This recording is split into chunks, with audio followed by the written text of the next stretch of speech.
الرجيم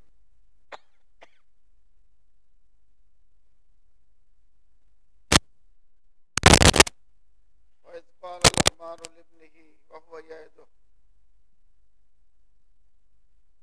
يا بني لا تشرك بالله إن الشرك لظلم عظيم.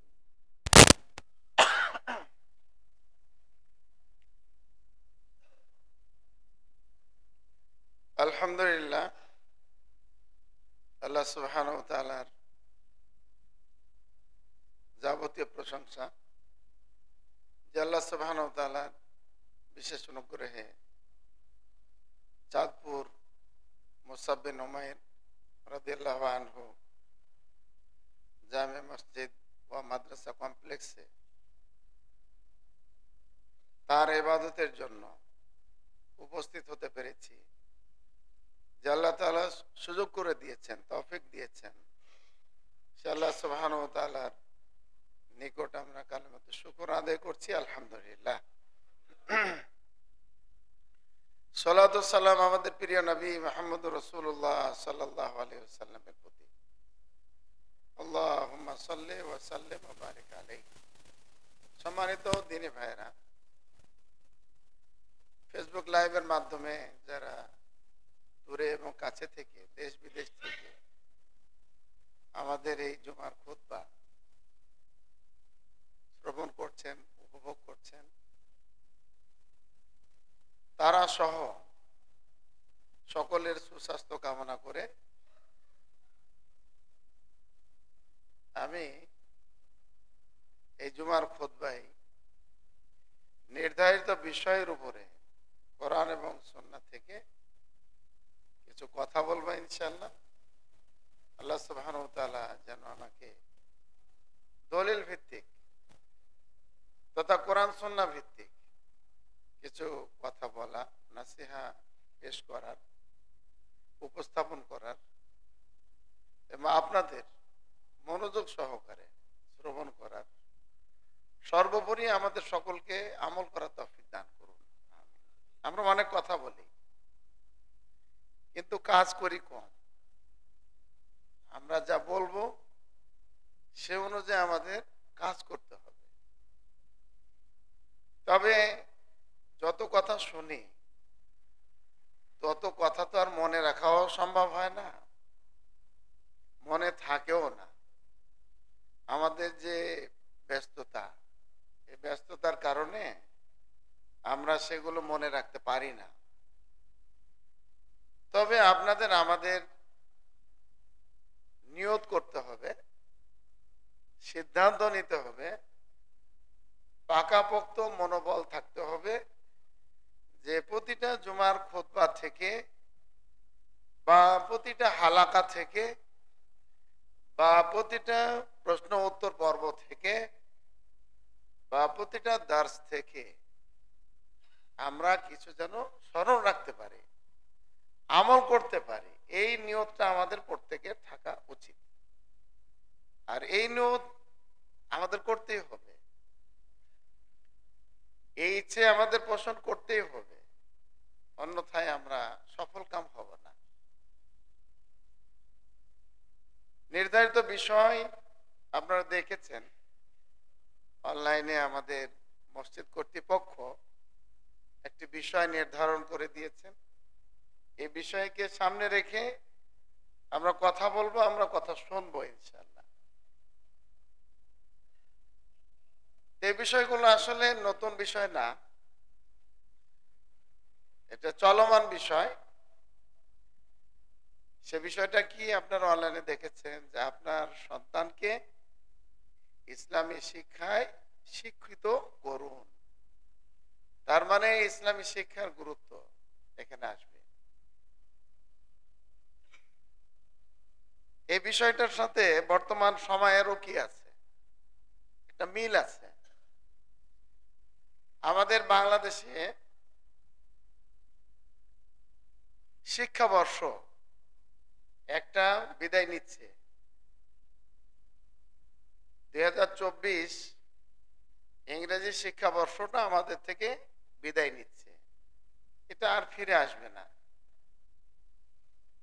আর নতুন ভাবে আমাদের নিকটে বা আমাদের সম্মুখে আগমন করবে, আসবে, উপস্থিত হবে নতুন শিক্ষাবর্ষ। সেটা হচ্ছে কি 2025 ইংরেজি শিক্ষাবর্ষ চালু হবে। শিক্ষা প্রতিষ্ঠানগুলো যত আছে আমাদের বাংলাদেশে, তার বেশিরভাগ শিক্ষা প্রতিষ্ঠানই হলো আপনার এই জানুয়ারি থেকে ডিসেম্বর পর্যন্ত চলে। কিছু কিছু শিক্ষা প্রতিষ্ঠান এখনো আছে রমাদান থেকে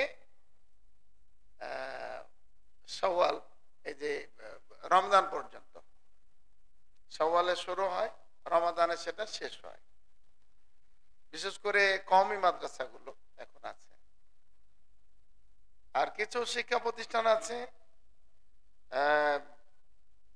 জুলাই জুন, এখান থেকে কিছু শিক্ষা প্রতিষ্ঠান চলে। বেশিরভাগ যেহেতু শিক্ষা প্রতিষ্ঠান চলে জানুয়ারি থেকে ডিসেম্বর, সেই দিক থেকে ইতিমধ্যেই আমাদের অনেক অভিভাবক ছেলে মেয়ে, নাতি নাতনি, সন্তান সন্ততি, তাদেরকে কোথায় ভর্তি করবে সেই ব্যাপারে কি নিচ্ছে, বোঝ পরামর্শ করছে, সলা পরামর্শ করছে পারিবারিক ভাবে বা মহব্বতের দিনী ভাইদের সাথে। এই জন্য আমি মনে করি যে এই আমাদের সভাপতি সাহেব শ্রদ্ধেয় স্যার তফাজ্জল স্যার, তিনি পরামর্শ করে আমাকে বলছিলেন বিষয়ের ব্যাপারে। আমি বললাম আপনারা একটা বিষয় নির্ধারণ করে দেন, আমি ওইভাবে প্রস্তুতি নিয়ে নিব, অসুবিধা নেই ইনশাল্লাহ। এই বিষয়টা চয়ন করা হয়েছে, এই বিষয়কে কেন্দ্র করে আমি কথা বলবো ইনশাল্লাহ। আমি যে আয়াতটা পাঠ করেছি সেই আয়াতটাতে আপনারা বুঝতে পেরেছেন, যারা আলেম ওলামা আছেন এখানে, এই আয়াতের মাধ্যমে আপনারা বুঝে নিয়েছেন যে আমি কি বলতে চাচ্ছি। আয়াতটা হলো সূরা লোকমান এর। লোকমান হাকিমের নাম তো আপনারা শুনেছেন। আল কোরআনুল কারিমে 114টি সূরার মধ্যে কিছু নবী রাসূলদের নামে কিছু সূরা আছে। যেমন আমাদের নবী সাল্লাল্লাহু আলাইহি সাল্লামের নাম মুহাম্মদ, সূরাত মুহাম্মদ আছে একটা। তো সাইয়েদুনা ঈসা আলাইহিস সালাম, তার নামে কিন্তু কি নাই, মানে সূরা নাই। মুসা আলাইহিস সালামের নামে কোনো সূরা নাই। তবে ইউসুফ আলাইহিস সালামের নামে কি আছে, সূরা আছে। তো লোকমান হাকিমের নামেও কি আছে, সূরা আছে। তো লোকমান হাকিম তার সন্তানকে অন্তত 11টি নসিহা পেশ করেছেন। ইসলামী শিক্ষার গুরুত্ব এই 11টি নসিহার মাধ্যমে এটা স্পষ্ট হবে। 11টি নসিহা তিনি পর্যায়ক্রমে বলেছেন। তো সম্মানিত দিনী ভাই ও বোনেরা, ফেসবুক লাইভে যারা দেখছেন আমাদের দিন দরদি ভাই বোনেরা, ইসলামী শিক্ষায় শিক্ষিত করলে আসলে ফায়দা কি আছে, উপকার কি আছে, সেটা এখন আপনাদের বলার অপেক্ষা রাখে না। আপনারা দেখতেই পাচ্ছেন যে ইসলামী শিক্ষায় শিক্ষিত যারা ছাত্রছাত্রী ছেলে মেয়ে আছে, যুবক যুবতী আছে, তাদের বাবা মা পিতামাতা কতটুকু শান্তিতে আছেন, নিরাপদে আছেন। আর যারা ইসলামী শিক্ষা ছাড়া অন্য জাগতিক শিক্ষার সাথে সংশ্লিষ্ট হয়ে শিক্ষা অর্জন করেছে, পরবর্তী জীবন গড়ার জন্য চেষ্টা করছে, তাদের আমল আখলাক চলাফেরা ব্যবহার পিতামাতা আত্মীয় স্বজন পাড়া প্রতিবেশীর সাথে দেশবাসীর সাথে কেমন, এটাও দেখতে পাচ্ছেন। তো ইসলামী শিক্ষার মূল তো শিক্ষার গুরুত্ব আপনারা জানেন, আমি সেদিকে যাব না। ইসলামী শিক্ষার গুরুত্ব তো আপনারা সবাই জানেন যে আল্লাহ তাআলা আল কোরআনুল কারিমে সর্বপ্রথম যে আয়াতটা নাজিল করেছেন সেটা পড়ো দিয়েই তো শুরু করেছেন। ইকরা, তুমি পড়ো, পড়ো দিয়ে শুরু হলো। শিক্ষা আছে, ইসলামের শিক্ষা আছে। আল ইলমু নূর, জ্ঞান হলো আলো। ওয়াল জাহলু যুলমা, মূর্খতা হলো অন্ধকার। মূর্খতা হলো অন্ধকার। একটা সুন্দর সমাজ গড়তে হলে, একটা সুন্দর পরিবার গড়তে হলে আলোর দরকার। অন্ধকারকে দূরে সরাতে হবে। এই জন্য জ্ঞান চর্চা, জ্ঞান অর্জনের মাধ্যমে একটা ছাত্রছাত্রীর জীবনটা কি হবে, শুরু হবে। প্রতিষ্ঠানিক জ্ঞানের আগে মাতৃকোলে, মায়ের কোলে তাকে শিক্ষা দেওয়া হয়। জন্মের আগে কিছু আছে, জন্মের কিছু পরে আছে, ওখান থেকে ওটাও কিন্তু শিক্ষা শিক্ষা আছে। তাওহীদের কথা আছে, সেই কথাগুলো আপনারা আমরা বলি, শুনি, জানি। তো ঠিক সেভাবেই আপনার ইসলামী শিক্ষার গুরুত্বের জন্য আল্লাহ তাআলা আমাদের নবী সাল্লাল্লাহু আলাইহি সাল্লামকেও বলেছেন যে কুল, তুমি বলো, হাল ইয়াস্তাবিল্লাযীনা ইয়ালামুনা ওয়াল্লাযীনা লা ইয়ালামুন, যারা জানে এবং যারা জানে না, যারা আলেম, যারা গায়রে আলেম, তারা কি সমান? না, এটা প্রশ্নবাচক রেখে আল্লাহ তাআলা কিন্তু নাকচ করে দিয়েছেন। জাননেওয়ালারা ভালো, ইয়ারফাইল্লাহুল্লাযীনা আমানু মিনকুম ওয়াল্লাযীনা উতুল ইলমা দারাজাত, যারা তোমাদের মধ্য থেকে ঈমানদার আছে, সকল মানবকুলের মধ্য থেকে যারা মুমিন ব্যক্তি, ঈমানদার আছে যারা, তাদের মান আল্লাহ তাআলা বাড়িয়ে দিয়েছেন। তবে যারা ঈমানদার আছে তাদের মধ্য থেকে যারা আলেম শ্রেণীর লোক, তাদের মর্যাদা আল্লাহ তাআলা আরো বাড়িয়ে দিয়েছেন। সুবহানাল্লাহ। এটা আপনারা আমরা জানি। কতটুকু বাড়িয়েছেন এর বিবরণ হাদিসে বর্ণনা করা হয়েছে, অনেক বাড়িয়েছেন। অন্তত যারা মুমিন, সাধারণ মুমিন, তাদের থেকে 100টি স্তর যারা মুমিন আলেম তাদের বেশি। আলহামদুলিল্লাহ, 100 স্তর উপরে থাকবে আমাদের সাধারণ মুমিন থেকে আলেমেরা। 100 স্তর কেমন জানেন? একটা স্তর থেকে দ্বিতীয় স্তর পর্যন্ত 500 বছরের পথ। সুবহানাল্লাহ। এটা আব্দুল্লাহ ইবনে আব্বাস রাদিয়াল্লাহু আনহু বলেছেন। তাহলে মর্যাদা আল্লাহ তাআলা বাড়িয়ে দিয়েছেন আলেমদের। এই জন্য রাসূলুল্লাহ সাল্লাল্লাহু আলাইহি সাল্লাম হাদিসে কি বললেন? মায়ুরিদিল্লাহু বিহি খায়রান ইফাক্কিহু ফিদ্দীন, যার আল্লাহ কল্যাণ চান, যার কিছু ভালো চান দুনিয়া এবং আখিরাতে, তাকে আল্লাহ তাআলা দ্বীনি জ্ঞান দান করেন। সুবহানাল্লাহ। আপনার ছেলে, আপনার মেয়ে যদি দ্বীনি জ্ঞানের সাথে, ইলমে দ্বীনের সাথে, ইসলামী শিক্ষার সাথে সম্পৃক্ত থাকে, তাহলে তাদের এই মর্তবা বুলন্দ হয়ে যাবে। দেখুন, আল্লাহ তাআলা রাসূলুল্লাহ সাল্লাল্লাহু আলাইহি সাল্লামকে একটা দোয়া শিক্ষা দিয়েছেন। আমরা যেটা সকাল সন্ধ্যাতে পড়ি বা ফরজ সালাতের পরেও পড়া যায়, সমস্যা নাই। রব্বে জিদনি ইলমা, রব্বে জিদনি ইলমা, হে আমার রব, জিদনি বৃদ্ধি করো, বাড়িয়ে দাও, ইলমা আমার জ্ঞান, আমার জ্ঞান বাড়িয়ে দাও। দেখেন, বর্তমানে লোকজন বা মানুষেরা, আমরা যারা আছি, আমরা জ্ঞান বৃদ্ধির ব্যাপারে উদাসীন। আমাদের কি বৃদ্ধি পাবে? একটা হাদিসের, এই কোরআনের এই আয়াতের একটা ব্যাখ্যাতে আপনি বুঝতে পারবেন। আমাদের ইমাম নওয়াবী রাহিমাহুল্লাহ তিনি বলেছেন যে আল্লাহ তাআলা আমাদের নবী সাল্লাল্লাহু আলাইহি সাল্লামকে জ্ঞান বৃদ্ধি করার দোয়া শিক্ষা দিয়েছেন। তাকে বলেননি রব্বে জিদনি মালান, যে আল্লাহ আমার মাল বাড়িয়ে দাও, সম্পদ বাড়ায় দাও।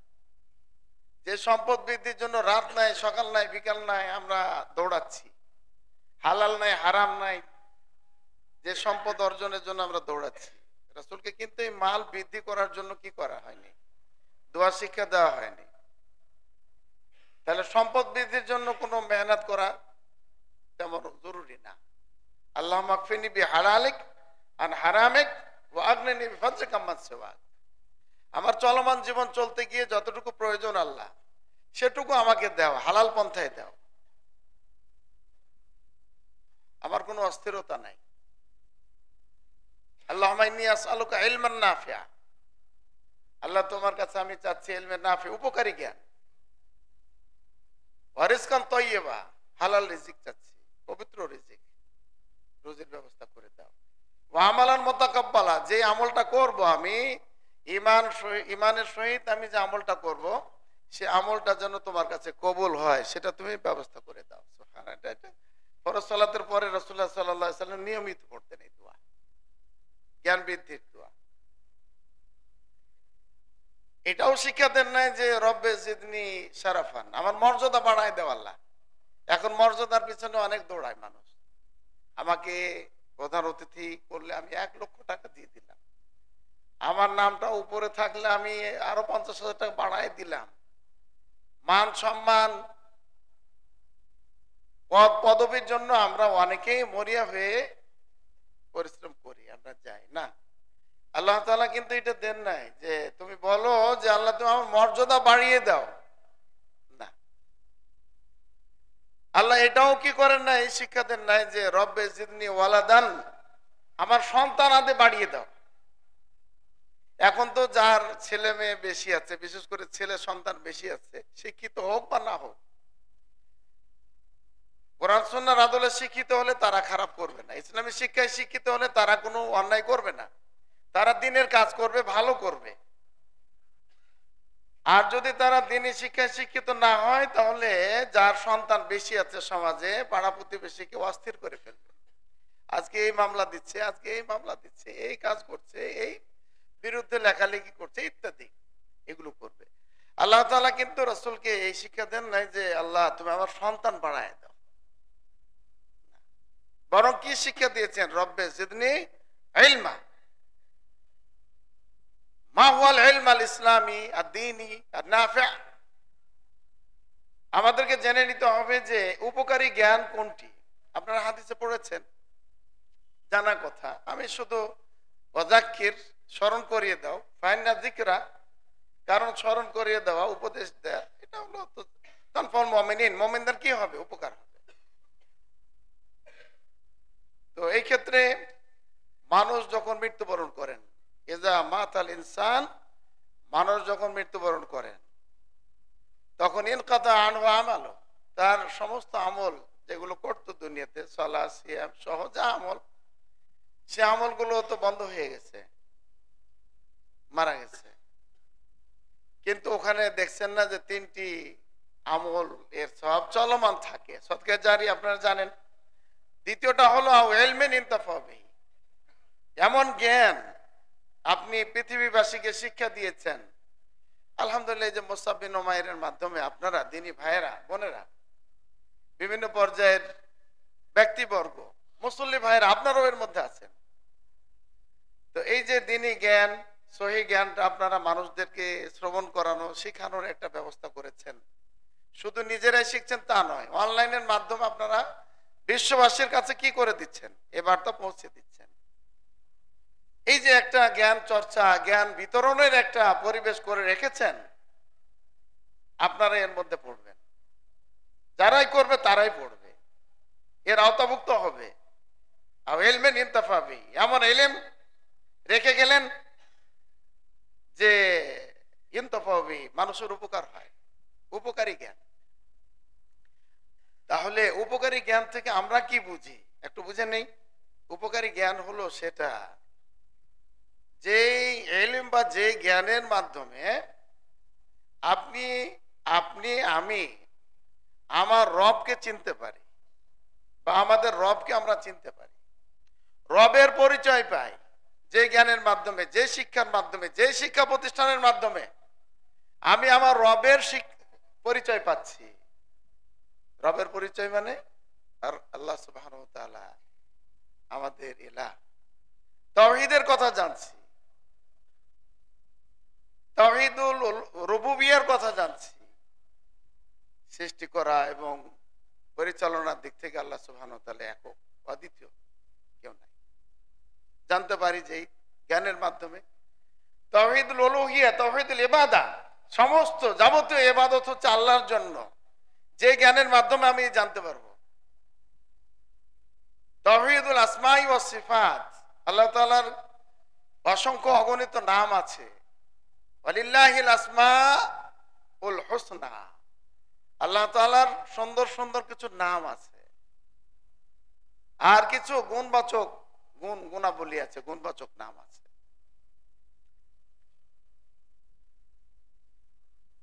যে জ্ঞানের মাধ্যমে আমি এই ধরনের পরিচয় পাব। আর রহমান ও আলাল আরশে ইস্তাওয়া, আল্লাহ সুবহানাহু ওয়া তাআলা আরশে আছেন, আরশের উপরে আছেন। ইখতিলাফ যদিও আছে, অর্থ নিয়ে আমি যাচ্ছি না। আলাল আরশ, আরশের উপরে আছেন, আরশে আছেন। সুবহান রাব্বিয়াল আলা, আলা মানে বাস উপরে। ওয়া হুয়া আল্লাহু ফিস সামাওয়াত, আল্লাহ হলেন আসমানে আছেন। তো আল্লাহর পরিচয় এটা আমরা দেখলাম, কিন্তু আমাদের মাঝে আবার অনেকে বলে যে না, আল্লাহ সর্বত্র কি আছে, বিরাজমান আছে। এটা হলো কুফরি মতবাদ একটা, এটা বই পুস্তক থেকে মুছে দেওয়া দরকার। এগুলোর কারণে আমাদের মাঝে মতভেদ, আমরা বিভক্ত আকীদাকে কেন্দ্র করে। তাহলে বোঝা গেল যে ইলমের মাধ্যমে আমি আল্লাহর একেবারে সঠিক জ্ঞানটা পাবো, সেটা হলো ইসলামিক জ্ঞান, নবী রাসূলের জ্ঞান, সাহাবা ইকরাম যে জ্ঞান প্রচার করেছে সেই জ্ঞান। যে জ্ঞান প্রচারের জন্য আল্লাহ রাসূল সাল্লাল্লাহু আলাইহি সাল্লাম বলেছেন বাল্লিগু আন্নী ওয়ালাউ আয়া, একটি আয়াত একটি হাদিস যদি তোমাদের জানা থাকে সেটা অন্যের কাছে পৌঁছিয়ে দাও। সম্মানিত মুসল্লিগণ, এই জ্ঞানের কথাই কিন্তু বলা হচ্ছে ইলমে নাফি', উপকারী জ্ঞান। এই উপকারী জ্ঞান কোনটাকে বলবো? যার মাধ্যমে আমি আল্লাহর সম্পর্কে জ্ঞান অর্জন করতে পারি, পরিচয় পাই। যে জ্ঞানের মাধ্যমে আমার নবীর পরিচয় পাই। নবীর ব্যাপারেও তো কত ধরনের প্রচারণা মানুষের মাঝে আছে। নবী হলেন নূরের তৈরি, নাউজুবিল্লাহ এটা বলে। নবীকে আল্লাহ সৃষ্টি না করলে, মুহাম্মদ সাল্লাল্লাহু আলাইহি ওয়াসাল্লাম সৃষ্টি না করলে পৃথিবী আল্লাহ তাআলা কি করতেন না? সৃষ্টি করতেন না, নাউজুবিল্লাহ। হায়াতুন নবী, নবী মৃত্যুবরণ না করে পর্দা ফরমায়েছেন। এই জন্য নবীর কবরের কাছে গিয়ে কি করতে হবে? ইস্তেআনা, ইস্তেগাসা, সাহায্য প্রার্থনা করতে হবে, নাউজুবিল্লাহ। এই যে জ্ঞান, এই জ্ঞান তো মানে ত্রুটিযুক্ত জ্ঞান, সঠিক ইসলামী জ্ঞান না। এই জন্য যে ইলমের মাধ্যমে, যে জ্ঞানের মাধ্যমে আমি আমার নবীর সঠিক পরিচয়টা পাবো। আর কি? যে জ্ঞানের মাধ্যমে মা ইয়াজিব আলাইহি মিনাল মামুরাত ওয়াল মানহিয়াত, যে জ্ঞানের মাধ্যমে আমার করণীয় বর্জনীয় সম্পর্কে আমি জানতে পারবো, সেই জ্ঞান হলো ইসলামী জ্ঞান। সেই জ্ঞানটাই হলো কি? ইসলামী জ্ঞান। আর এই জ্ঞানটাই এখন বর্তমানে শিক্ষা ব্যবস্থা তো ভিন্ন ভিন্ন হয়ে গেছে। জেনারেল শিক্ষা ব্যবস্থা আর একটা হলো মাদ্রাসা শিক্ষা ব্যবস্থা।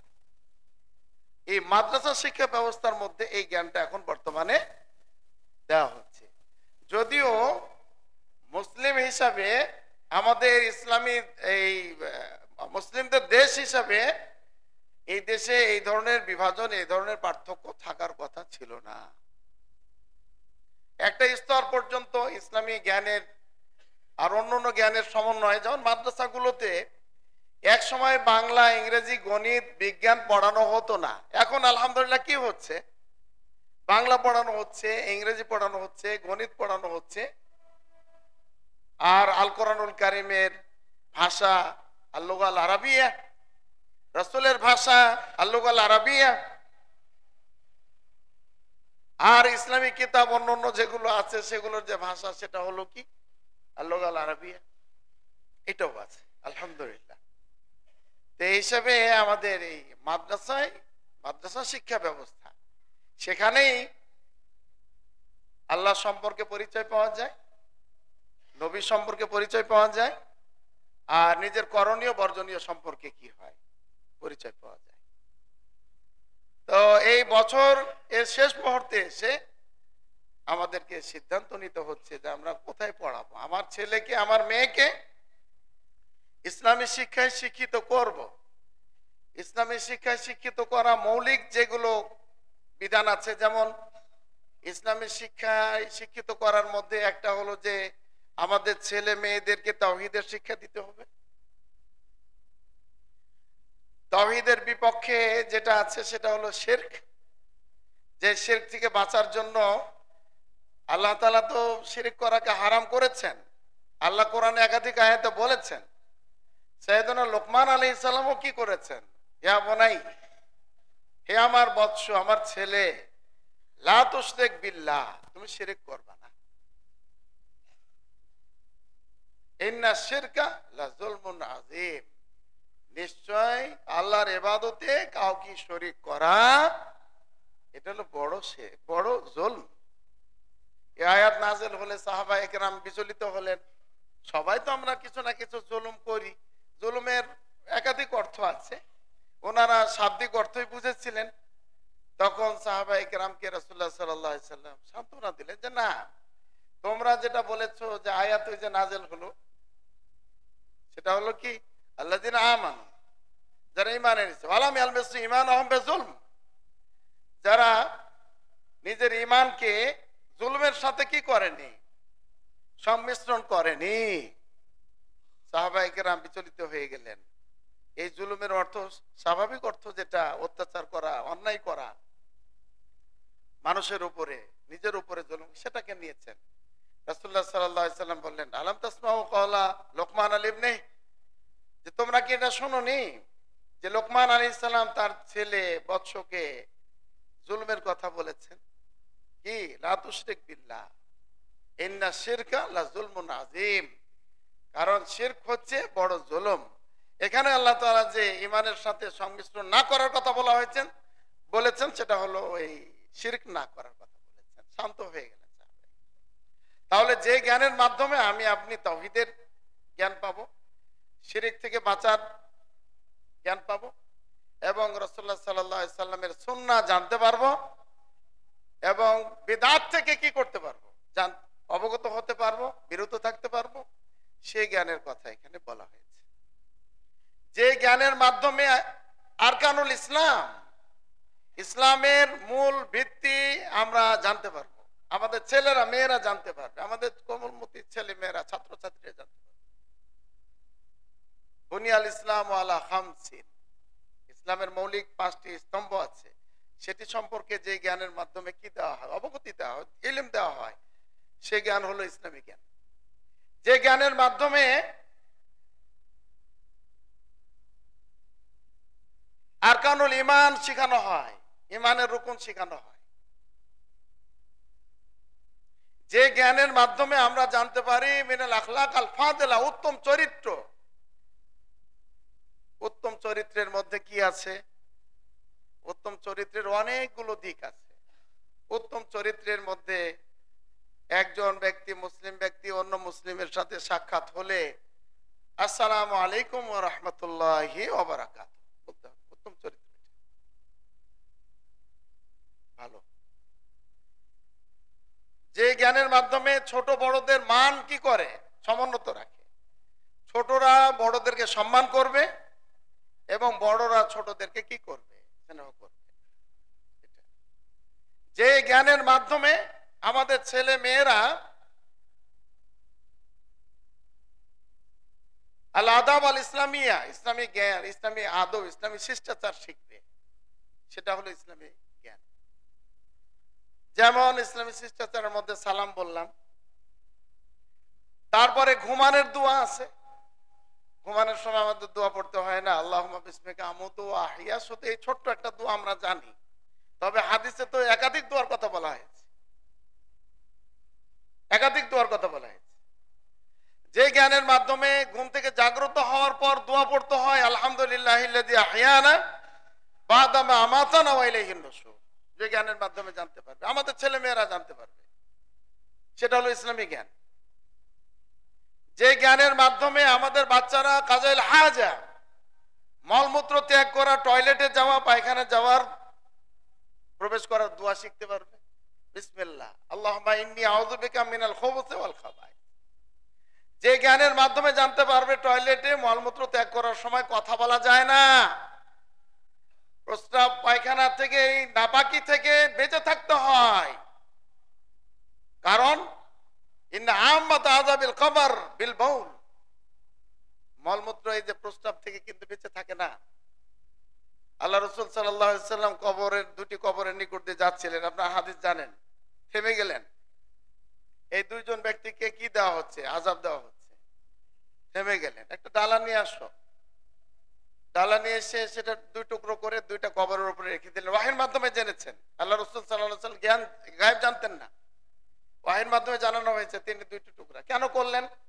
দুইজনকে কবরের আযাব দেওয়া হচ্ছে। একটা হলো চুগলখোর, মানুষের কথা একজনের কথা আরেকজনের কাছে লাগিয়ে দেয়, বলে বেড়ায়, এটা হলো চুগলখোর। লা ইয়াদখুল জান্নাহ নাম্মাম, চুগলখোরের সংখ্যা এখন সমাজে অনেক বেশি। এটা আল্লাহ তাআলা চুগলখোরের ব্যাপারে বলেছেন যে জান্নাতে সে যাবে না। আহলে সুন্নাত ওয়াল জামাতের আকীদা যে মুরতাকিবে কাবীরা, কবিরা গুনাহ যারা করে শিরক ব্যতি রেখে, তারা নিজের এই গুনাহের আযাব ভোগ করার পরে কোনো না কোনো একদিন কোথায় যাবে? জান্নাতে যাবে। এটা হলো আহলে সুন্নাত ওয়াল জামাতের আকীদা। খাওয়ারিজদের আকীদা হলো যে না, মুরতাকিব কাবীরা বড় গুনাহ যারা করে শিরক ছাড়া, ওরা ইসলাম থেকে খারিজ হয়ে গেল। মুতাজিলাদের আকীদা হলো যে না, আল মানজিলাতু বাইনাল মানজিলাতাইন, তার মানে না মুমিন সে না কাফের, ও হলো ফাসিক। এভাবে তারা কিন্তু করেছে।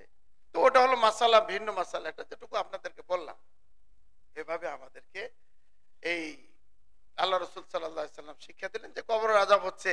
একজন চুগলখোর ছিল, আর একজন ছিল কি ওই যে প্রস্রাব থেকে বাঁচত না, প্রস্রাবের ছিটা থেকে বাঁচত। আমাদের ছেলে মেয়েরা এখন অনেকেই করে না, এটা বাঁচে না। আমাদের মুরব্বীরাও বাঁচে না প্রস্রাবের ছিটা থেকে। আমাদের মাদ্রাসা পড়ুয়া ইসলামী শিক্ষায় শিক্ষিত যারা, তারা কিন্তু আলহামদুলিল্লাহ কি করে বাঁচে। এভাবে আমাদের রাসূলুল্লাহ সাল্লাল্লাহু আলাইহি সাল্লাম শিক্ষা দিয়েছেন। যে জ্ঞানের মাধ্যমে আপনার বাড়ি থেকে বের হওয়ার দোয়া জানে, শেখানো হয় বিসমিল্লাহি তাওয়াক্কালতু আলাল্লাহ লা হাওলা ওয়ালা কুওয়াতা ইল্লা বিল্লাহ। যে জ্ঞান আমাদেরকে শেখায় যে ডান হাতে খেতে হবে, ইসলামের শিক্ষা আদর্শ এগুলো, মাহাসিনুল ইসলাম, ইসলামের সৌন্দর্য এগুলো। বাম হাতে খাওয়া যাবে না, শয়তানে খায়। এভাবে যে জ্ঞানের মাধ্যমে আমরা জানতে পারি, সেটাই হলো ইসলামিক জ্ঞান।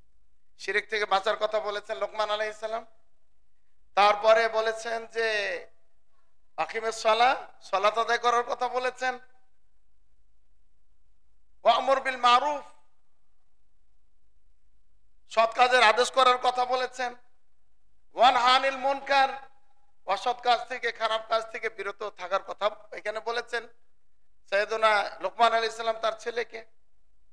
এবং এটাও বলেছেন যে তুমি মানুষদের সাথে যখন কথা বলবে, তখন তোমার কথা বলার সময় একেবারে রাগ, গুসা, ক্রোধে ফেটে পড়ার মতো কথা বলবে না, বরং তুমি বিনয়ী হয়ে হাসি মুখে কথা বলবা। এটা হলো সদকা তোমার জন্য।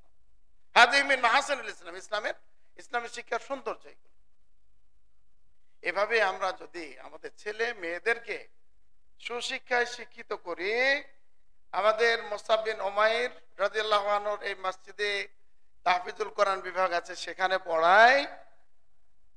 তারপরে আমাদের এই যে ইসলামিক কালচারাল যেটা সেন্টার, আমাদের প্রিয় centre Chandpur Islamic cultural academy, এখানে যদি পড়াই, আলহামদুলিল্লাহ আমাদের ছেলে মেয়েরা আপনার পড়ালেখা করে যেমন ভালো মানুষ হবে, সুনাগরিক হবে, দেশের জন্য, দেশের উন্নয়নে কাজ করবে, সমাজটাকে শিরক বিদআত মুক্ত একটা কি সমাজ গড়বে ইনশাআল্লাহ। আলহামদুলিল্লাহ আল্লাহ তাআলা আমাদের সন্তান আদিকে, ছেলে মেয়েদেরকে, নাতি নাতনিদেরকে, যা অধীনস্থ যারা আছে, তাদেরকে ইসলামী শিক্ষায় শিক্ষিত করার তৌফিক দান করুন, আমিন। আর ইসলামী শিক্ষায় শিক্ষিত করলে দেখবেন একজন ছাত্র বা ছাত্রী, আমাদের এই যারা আমাদের এই প্রতিষ্ঠানগুলোতে পড়ছে, তারা নবম শ্রেণী পড়ে যদি দশমে ভর্তি হতে চায়, আলিয়া মাদ্রাসা বা স্কুল যে কোনো জায়গাতে ভর্তি হতে পারবে। কিন্তু একজন স্কুলে পড়ুয়া নবম শ্রেণীর ছাত্র বা ছাত্রী, তারা যদি আমাদের এই মাদ্রাসাগুলোতে ভর্তি হতে চায় বা আমাদের এই যে চাঁদপুর ইসলামিক কালচারাল একাডেমিতে ভর্তি হতে চায়, তা পারবে না। কেন পারবে না জানেন? আরবির ব্যাপারে সে বকলম। আর আমাদের ছেলেরা বাংলা পারছে, ইংরেজি পারছে, গণিত পারছে, সব স্কুলে গিয়ে আমাদের ছেলেরা সপ্তম শ্রেণী পড়ে আপনার ওই দাখিল পরীক্ষা দিয়ে দেয়, বলেন আলহামদুলিল্লাহ। দাখিল পরীক্ষা দিয়ে দেয়, দাখিল পরীক্ষাতে তাদের এ প্লাস, আরো ভালো ভালো আসতেছে। কারণ কি? কোরআন হাদিস আছে, তাদের রব্বে জিদনি ইলমা আছে, আল্লাহুম্মা ইন্নী আসআলুকা ইলমান নাফিআ আছে, এই হিসাবে এগুলো কিন্তু করছে। তা আপনি আপনার ছেলে মেয়েকে মাদ্রাসা পড়িয়ে যদি ডাক্তার বানাতে চান পারবেন। এখন যে বেশিরভাগ ডাক্তার, বেশিরভাগ বড় বড় অফিসার দেখবেন ওনারা কিন্তু কেউ না কেউ হাফেজও আছে বা মাদ্রাসায় পড়ুয়া বেশি দেখবেন। প্রশাসনে যারা আছে তারাও কিন্তু এমন। বা আপনার এই যে বিভিন্ন আইন প্রয়োগকারী সংস্থা আছে, এই ডিপার্টমেন্ট গুলো তো আলহামদুলিল্লাহ মাদ্রাসা পড়ুয়ার সংখ্যা বেড়ে গেছে আলহামদুলিল্লাহ। ওদের ভবিষ্যতে দেখবেন যে সব আমাদের ছেলেরা কি হবে, বাংলাদেশ ভালো হয়ে যাবে। আশা করি আপনারা বুঝতে পেরেছেন।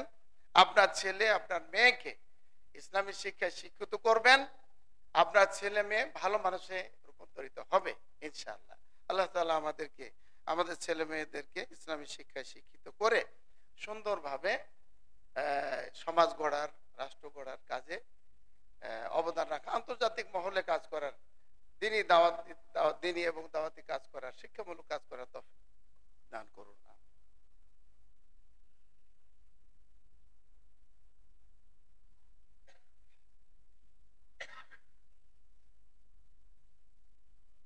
ইন্নাল হামদালিল্লাহ ওয়াস সালাতু ওয়াস সালামু আলা রাসূলিল্লাহ, আম্মা বা'দ। আউযু বিল্লাহি মিনাশ শাইতানির রাজীম। ওয়া আন লাইসা লিল ইনসানি ইল্লা মা সাআ ওয়া আন্না সা'য়াহু সাওফা ইউরা। আল্লাহ তাআলা বলেছেন যে মানুষ যা চেষ্টা করে, মেহনত করে, সেটা সে পায়। আর তার এই মেহনতের চেষ্টা, এই শ্রম অচিরেই তার ফলাফল দেখা যাবে, সামনে আসবে। ওমান আরাদাল আখিরা, যে ব্যক্তি আখিরাত চায়, ওয়া সাআলাহা সা'য়াহা, এবং সে অনুযায়ী কাজ করলো, ওয়া হুয়া মুমিন, মুমিন অবস্থায়, ঈমানরত অবস্থায়, সে মহিলা হোক পুরুষ হোক, ঈমানরত অবস্থায় যদি আল্লাহর পরকালকে পেতে চায়, তার মানে আল্লাহর সন্তুষ্টির মাধ্যমে জাহান্নাম থেকে মুক্তি, কবরের আযাব থেকে মুক্তি, হাসর নাসরের বিচার সহজ হয়ে যায়, সবকিছুর পরে জান্নাত যেন পায়, যে চাইবে এটা, ফাউলাইক কানা সাইহুম মাশকুরা, তাহলে তাদের এই পরিশ্রম আল্লাহ তাআলার নিকটে কি হবে? প্রশংসিত হবে, মূল্যায়ন করা হবে। সম্মানিত দিনী ভাইরা, আমরা আখিরাত চাই, আখিরাত যদি চাই আর দুনিয়া চাই, আখিরাত যদি চাই তাহলে আমাদেরকে আখিরাতমুখী শিক্ষা ব্যবস্থাতে যেতে হবে, আখিরাতমুখী শিক্ষা ব্যবস্থাতে যেতে হবে। সেই দিক থেকে এই যে আমাদের চাঁদপুরের বুকে, এই চাঁদপুরের জেলা সদরে এত সুন্দর একটা প্রতিষ্ঠান আমরা পেয়েছি, মসজিদ হিসাবেও পেয়েছি, মাদ্রাসা হিসাবেও পেয়েছি আলহামদুলিল্লাহ। এই মুসআব বিন উমাইর ছাড়াও অনেকগুলো মসজিদ আলহামদুলিল্লাহ চাঁদপুরে প্রতিষ্ঠিত হয়েছে আলহামদুলিল্লাহ। আর বিশেষ করে অনেকগুলো মাদ্রাসাও হয়ে গেছে। আমাদের টার্গেট, আমরা পরামর্শ দিব আপনাদেরকে যে জেলা সদরে বা জেলায় একটা প্রতিষ্ঠানকে সামনে নেন, দাওরা হাদিস পর্যন্ত একটা প্রতিষ্ঠানকে আপনারা কি নেবেন সকলে মিলে। শুধু মুসআব বিন উমাইর যদি বাড়তে চায় যে আমরা নিজেরাই চলে পারবে না, কিন্তু অন্য অন্য যতগুলো মাদ্রাসা আছে তারা যদি সহযোগিতা করে তাহলে এই প্রতিষ্ঠানটা এগিয়ে যাবে। ছাত্র সংখ্যা দিয়ে, পরামর্শ দিয়ে, শিক্ষার মান উন্নয়নের মাধ্যমে এটাকে এগিয়ে নিতে হবে। তো সেই দিক থেকে মুসআব বিন উমাইর যেহেতু আগে প্রতিষ্ঠিত হয়েছে, মুরব্বী আনার দায়িত্ব তাদেরকে পালন করতে হবে, কর্তৃপক্ষকে পালন করতে হবে, করে যাচ্ছেন আলহামদুলিল্লাহ। তারই ধারাবাহিকতায় আমি যতটুকু জেনেছি, আমাদের সভাপতি মহোদয়, সেক্রেটারি সাহেব তারা বলেছেন যে আগামী 2025 সালে নবম শ্রেণী, তার মানে মেশকাত ক্লাস খোলা হবে। মেশকাত ক্লাস মানে হানাফি মাযহাবের ওই মেশকাত ক্লাস না, এটা হানাফি মাযহাবের যে সিলেবাস বা শ্রেণী বিন্যাস, সেটা আমাদের সহিহ আকীদার মাদ্রাসাগুলোর শ্রেণী বিন্যাস থেকে একটু ভিন্ন, অনেকটাই ভিন্ন। শ্রেণী বিন্যাস তাদের হলো একেবারে ছোট থেকে উর্দু পড়ানো হয়, ফার্সি পড়ানো হয়, তারপর খেলাফ আমাদের মাদ্রাসাগুলোতে বাংলা ইংরেজি আছে, সুন্দর ভাষা শিখে। আর উর্দু ফার্সির এখন প্রয়োজনও আর নাই, আপাতত নাই। বেশি ইলম অর্জন করতে গেলে করুক, অসুবিধা নাই, সেটা ভিন্নভাবে এটা। তারপরে আপনার ফিকহের কিতাব তাদের এই সিলেবাসের অন্তর্ভুক্ত বেশি। মালাবুদ্দা মিনহ পড়ানো হয়, নুরুল ইজা পড়ানো হয়, তাইসির পড়ানো হয়, মুখতাসার আল কুদরি পড়ানো হয়, তারপরের ক্লাসে শারুল বেকায়া পড়ানো হয়, তারপরে হিদাই আউয়ালেন আখিরান পড়ানো হয়, তারপরে হাদিসের কিতাব শুরু হয়। হাদিসের কিতাব দাওরা হাদিসের আগের বছরকে মেশকাতের বছর বলা হয়। মেশকাতের 2 খণ্ড পড়ানো হয়। এই পর্যন্ত তারা হাদিস কিছু দেখে নাই, অথচ ফিকহের কিতাব পড়ে শেষ করেছে অনেকগুলো। আর মেশকাত পড়ার পরেই আপনার কি হয়ে গেল, দাওরা হাদিসে একবারে সব কুতুবে সিত্তা, যেটা সিয়াহ সিত্তা বলে, এটা আমরা কুতুবে সিত্তা বলি। 6টি বুখারী মুসলিম সহ 6টি মৌলিক হাদিসের কিতাব। হাদিসের কিতাব অনেক আছে, মৌলিক 6টি কিতাব পড়ানো হয় এক বছরে। আর আমাদের সিলেবাসে হলো কি, এই যে নবম শ্রেণীতে পড়বে আপনার মেশকাত প্রথম খণ্ড, তারপরের বছরে দশম শ্রেণীতে গিয়ে পড়বে মেশকাত দ্বিতীয় খণ্ড, এটা 550 পৃষ্ঠা, 550 পৃষ্ঠা। আবার দাখিলে যে অল্প কিছু সিলেবাস আছে মেশকাত, এটুকু পড়ে বাচ্চারা বলে আমি মেশকাত পড়েছি, না, এটা পড়ার কোনো ইয়ে নাই, কম। এরপরে হলো কি আপনার মেশকাত পড়া হলো, তারপরের বছরে জামিয়া তিরমিজি, তারপরে ওই ক্লাসে ইবনে মাজাহ আছে, আলহামদুলিল্লাহ হাদিসের কিতাব। তারপরের বছরে পড়বে সুনান আবি দাউদ, তার সাথে আছে সুনান আন-নাসাই। তারপরের 2 বছরে সহিহাইন পড়বে, বুখারী আসাহুল কুতুব বাদা কিতাবিল্লাহিল আজিজ। আল কোরআনুল কারীমের পরে যে সবচেয়ে বেশি বা অধিক সহিহ কিতাব, যেটা উম্মতের হানাফি আহলে হাদিস সকলে মেনে নিয়েছে, শাফি আহমদ ইয়ানি হাম্বলি সবাই মেনে নিয়েছে, সে 2টি কিতাব পড়ানো হয়, প্রথম খণ্ড দ্বিতীয় খণ্ড। ইমাম বুখারীর সহিহ বুখারীর খণ্ড 2 খণ্ডতে আছে কত পৃষ্ঠা জানেন? দেখবেন, খুলে এখানে রাখা দরকার কিতাবগুলো। সহিহ বুখারীতে প্রায় আপনার 1128 পৃষ্ঠা, 29 পৃষ্ঠা দেখেছে, 1100 পৃষ্ঠা 2 বছরে পড়তে হয় তাদেরকে।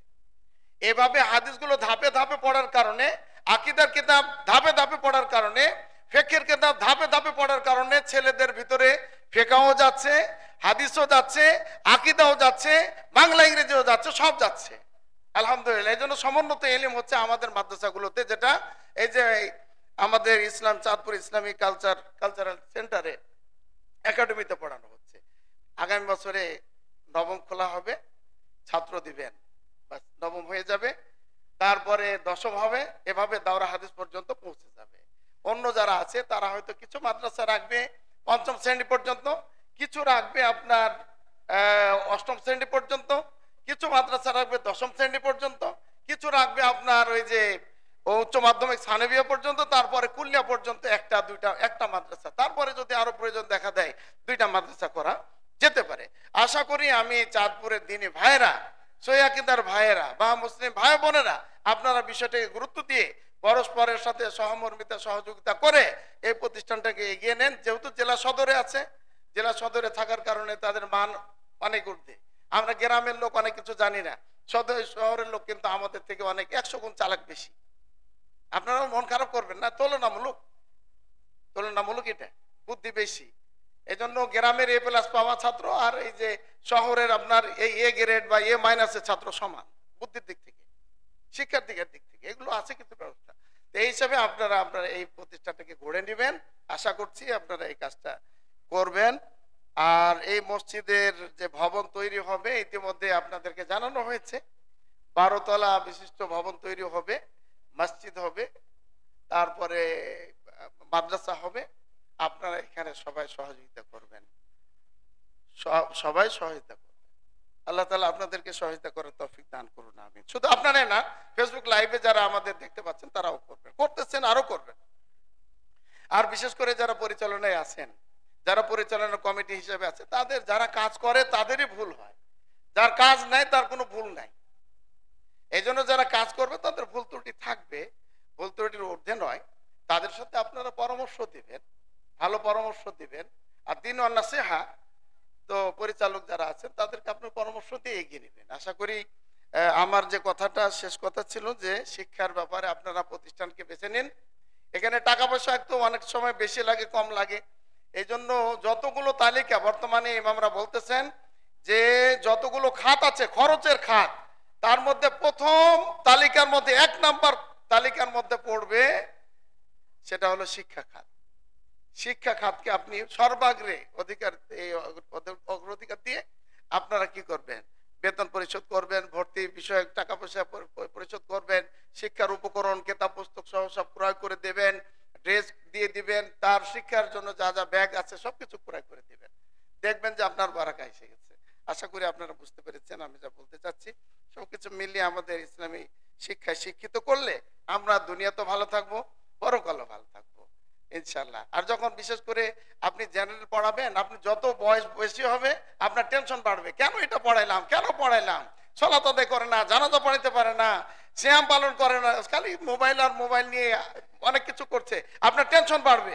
আর এই যে ইসলামী শিক্ষায় শিক্ষিত করলে আপনার আরো কি হবে, আপনার আল্লাহর প্রতি মহব্বত বেড়ে যাবে, আপনার টেনশন কমে যাবে। না, আল্লাহ খুব ভালো কাজ করেছে, আমার ছেলেটাকে হাফেজ বানাইছি, আমার ছেলেটাকে আলেম বানাইছি, আপনার টেনশন কমে যাবে। আপনি কবরে যাবেন একবারে সুন্দরভাবে যাবেন আলহামদুলিল্লাহ। নাহলে ওই টেনশনে গিয়ে দুনিয়া তো টেনশন করলেন, আর আখেরাত তো মরার পরে কি শুরু হয়ে যাবে, মন কন্যাকের আলোচনা শুরু হয়ে যাবে, আযাব শুরু হয়ে যাবে। আল্লাহ তাআলা আমাদেরকে হেফাজত করুন, আমিন। হাযা মা ইনদি ওয়া সাবিনাল্লাহ সাল্লাল্লাহু আলাইহি নবিয়িনা মুহাম্মদ। ইবাদাল্লাহ রাহিমানি রাহিমাকুমুল্লাহ, ইন্নাল্লাহা ইয়ামুরু বিল আদলি ওয়াল ইহসান ওয়া ইতা'i যিল কুরবা ওয়া ইয়ানহা আনিল ফাহশাই ওয়াল মুনকার ওয়াল বাগি ইয়া'iযুকুম লা'আল্লাকুম তাযাক্কারুন। উযকুরুল্লাহা ইয়াযকুরুকুম ওয়াদউহু ইস্তাজিব লাকুম ইন্নাহু তাআলা মালিকুম